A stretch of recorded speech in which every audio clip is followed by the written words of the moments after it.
राजेश कुमार लघु कथा कच्चे आम लेकर प्रस्तुत हूँ। आज चीकू का रिजल्ट आने वाला था। गोविंद और मानवी ने उससे टुनटुनिया साइकिल के वायदे कर रखे थे। शर्त सिर्फ क्लास में अव्वल आने की थी। पापा के स्कूटी पर पीछे बैठ चीकू की चहक बढ़ती ही जा रही थी, जबकि पति पत्नी के बीच खामोशी तारी थी। कितनी मेहनत किया था दोनों ने चीकू को लेकर, दो ट्यूशन लगाए। ऑफिस से छुट्टी ले पापा ने मैथ से मोर्चा संभाला तो मम्मी अंग्रेजी से भिड़ी रही। दादी ने रामायण की चौपाइयाँ चीकू को सिखाने की जरूर कोशिश की, लेकिन उसे सिरे से खारिज कर दिया गया। अलबत्ता होमवर्क जरूर अपडेट रखा गया। कच्ची नींद चीकू को जगाने की सारी टेक्निक मानवी को खूब आती थी। अलसाई आंखें चीकू जब शहर के बड़े स्कूल बस पकड़ता तो मानवी खुद को खास समझने से बाज नहीं आती। ये दिगर बात है कि यहाँ एडमिशन लेने के लिए गोविंद के 3 जोड़ी जूते घिस गए। क्लास 1 आज बच्चों से कम, पेरेंट्स से ज्यादा भरा था। अंग्रेजी मैम ने वर्ग में प्रवेश करते हुए चीकू को घूरा। You are 10 minutes late, go and soon take your seat. Chiku ma'am के तेवर से परिचित था, सो चुपचाप अपनी सीट की तरफ बढ़ गया। पति पत्नी भी साथ हो लिए। गजब माहौल था क्लासरूम का। बच्चे मस्त और पेरेंट्स पस्त। टीचर ने घड़ी देखा और बच्चों को बुला बुलाकर उनके रिजल्ट बांटने लगी। जब चीकू की बारी आई तो वह भी दौड़ कर रिजल्ट लाया और पापा को सौंप दिया। पापा मम्मी रिजल्ट देखने लगे और बच्चे अपने पेरेंट्स से मिलने वाले गिफ्ट की चर्चा में मशगूल हो गए। चीकू भी खासी खुश था। टुनटुनिया साइकिल जो मिलनी थी। सत्यानाश! गोविंद ने मानवी को अंग्रेजी की कॉपी दिखाई। इसमें सी ग्रेड था। मानवी ने भी गोविंद की तरफ मैथ की कॉपी सरकाया। इसमें भी सी ही ग्रेड था। दोनों एक दूसरे की कमी निकालने लगे।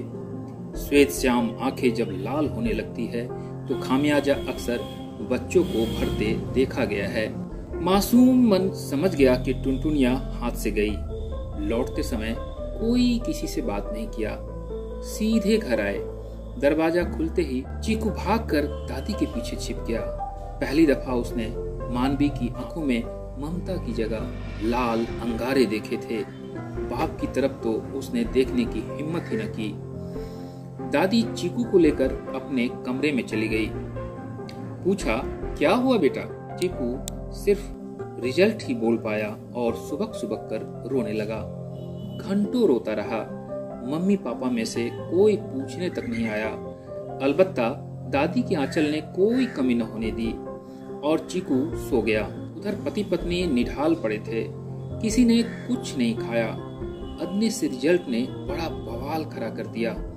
क्या जवाब देंगे? परसेंट और परसेंटाइल के युग में बेचारा सी ग्रेड कहाँ ठहरता।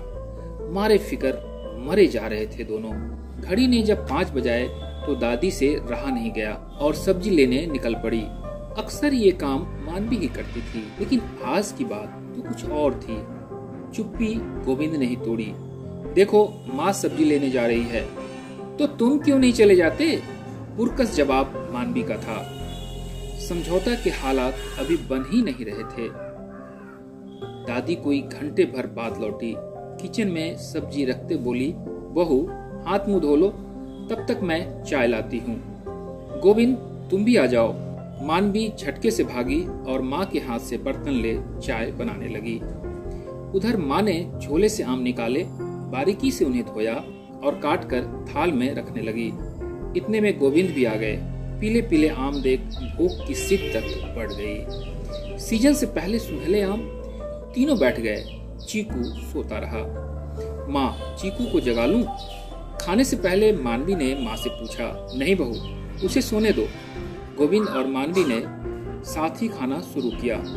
लेकिन यह क्या, आम हलक से नीचे नहीं उतर सका। ऐसा लगा मानो आम नहीं धतूरा खा लिया हो। दोनों साथ ही बेसिन की तरफ भागे। कई बार कुल्ली की, तब जाकर स्थिति सामान्य हुई। बैठते हुए उलाहने भरे शब्द में गोविंद बोले, माँ, कहाँ से ये बिसैले आम उठा लाई? मैं जानती थी तुम यही कहोगे, इसलिए सिर्फ पाव भर लाई। मैं समझा नहीं। तुम कहना क्या चाहती हो?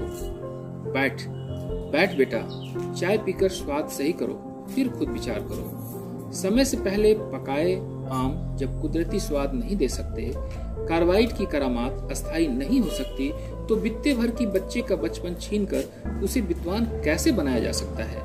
बहुत ज्यादती किया है तुम दोनों ने मेरे चीकू के साथ। मैं तो सिर्फ 3 मास से हूँ यहाँ, इतने में सब कुछ देख लिया। आज जो बच्चे विपरीत परीक्षा परिणाम आने पर माँ बाप का सामना करने की बजाय मौत का सामना करना आसान समझते हैं, तेरे ही जैसे सोच का नतीजा है। एक मिडलची माँ तुझे क्या समझा सकती है? पता है, मेरा चीकू आज रिजल्ट कह घंटों रोता रहा, शायद उसे बुखार भी ना आ जाए। इतना सुनते ही मानवी चीकू की तरफ भागी। सचमुच देह गर्म थी, दोनों को अपनी भूल का एहसास हो चुका था। गोविंद दवा लेने जाने लगे। माँ ने रोक दिया। बेटा, माँ बाप की आंखों में पनपा प्यार, बुखार क्या, वो तेरी बीमारियों में लाभदायक होता है। और सुनो, चीकू आज मेरे ही साथ सोएगा। दादा दादी नाना नानी की कहानियां भले ही बीते युग की बात हो गई, लेकिन उनके वर्तमान का प्यार हमेशा हमेशा बच्चों का भविष्य ही संवारेगा। चाय पी ले बेटा, ठंडी हो रही है, कहते हुए दादी चीकू के पास चली गई। रात लंबी तन गई, चीकू का सामना करने की हिम्मत दोनों में न रही। जब आंख खुली तो पहर भर सूरज चढ़ गया था। चीकू टुनटुनिया साइकिल की सवारी कर रहा था। यह भी दोनों के लिए झटका ही था, लेकिन साइकिल आई कहां से? जी हाँ, दादी ने ही मंगवाया था। आखिर दादी का पेंशन किस दिन काम आता? सरकारी स्कूल के शिक्षक की पत्नी जो ठहरी। अभी आप सुन रहे थे बिहार सरकार शिक्षा विभाग के सहायक निदेशक श्री रमेश चंद्रा जी की लघु कथा कच्चे आम। यह कहानी आपको कैसी लगी? कमेंट में